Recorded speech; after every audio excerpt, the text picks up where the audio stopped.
संगीत रानी ने दिग्विजय की जान बचाने के लिए अपनी खुशियों की दी बड़ी कुर्बानी।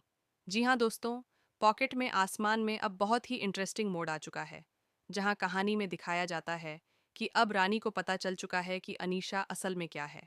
रानी ने ऐसे सबूत इकट्ठा कर लिए हैं जिससे अनीशा की नींद उड़ने वाली है और अब पूरी की पूरी कहानी पलटने वाली है। दरअसल होता यूं है कि रानी को एक ऐसा पक्का सबूत मिल चुका है जिससे यह पूरी तरह साबित होता है कि दवाइयों की स्मगलिंग और ह्यूमन ऑर्गन रैकेटिंग जैसे सारे गैरकानूनी काम किसी और के नहीं, बल्कि अनीशा के इशारों पर ही हो रहे थे। अनीशा ही इस पूरे खेल की मास्टरमाइंड है।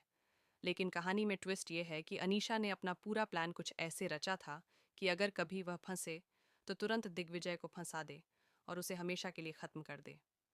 लेकिन दोस्तों, यहाँ खेल यही नहीं रुकता।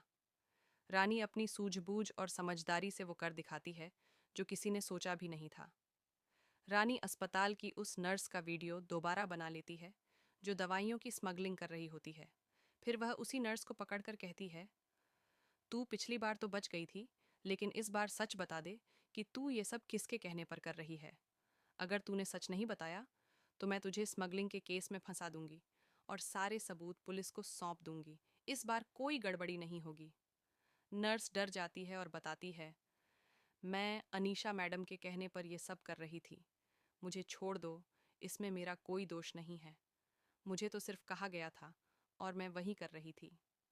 यहीं पर रानी को अनीशा के खिलाफ एक बड़ा सबूत मिल जाता है। लेकिन दूसरी तरफ अनीशा भी चुप बैठने वालों में से नहीं है। वह पिछले कई सालों से जिस चीज का इंतजार कर रही थी, उसे इतनी आसानी से जाने नहीं देगी।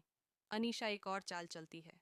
वह सीधे रानी के पास पहुंचती है और आमने सामने कहती है, रानी, मैं मानती हूँ कि तुम साबित कर सकती हो कि ये सब मैंने किया है, लेकिन इन डॉक्यूमेंट्स को एक बार देखो। इन पर मेरे नहीं बल्कि दिग्विजय के साइन हैं।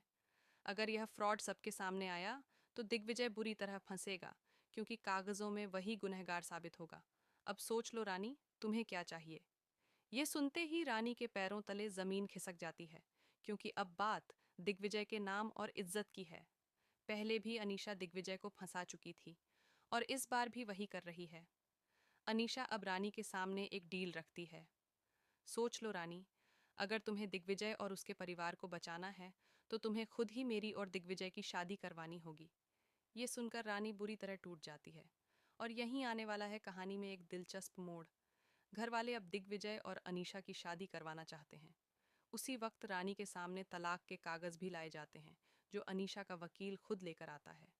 अनीशा कहती है, रानी, इन तलाक के कागजों पर साइन करो और इसी वक्त घर छोड़कर चली जाओ, दिग्विजय और मेरी जिंदगी से दूर, वरना तुम जानती हो मैं क्या कर सकती हूँ। ये सुनकर रानी की आंखों में आंसू आ जाते हैं, क्योंकि उसे तो सच्चाई मालूम है। दिग्विजय आज भी उससे ही प्यार करता है। रानी घर छोड़कर जा रही होती है, लेकिन जाने से पहले वह एक बड़ा फैसला लेती है। मैं ये घर छोड़ दूंगी, लेकिन अनीशा, तुम्हारा सच सबके सामने लाकर रहूंगी। मैं अब चुप नहीं बैठूंगी। तो दोस्तों, बड़ा सवाल ये है, क्या रानी दिग्विजय और अनीशा की शादी रुकवा पाएगी? क्या वह अनीशा की घिनौनी चालों का पर्दाफाश कर पाएगी? क्या होगा जब अनीशा की सच्चाई सबके सामने आएगी? हमें कमेंट करके ज़रूर बताएं। और ऐसे ही अपडेट्स के लिए हमारे चैनल को सब्सक्राइब करना ना भूलें। धन्यवाद।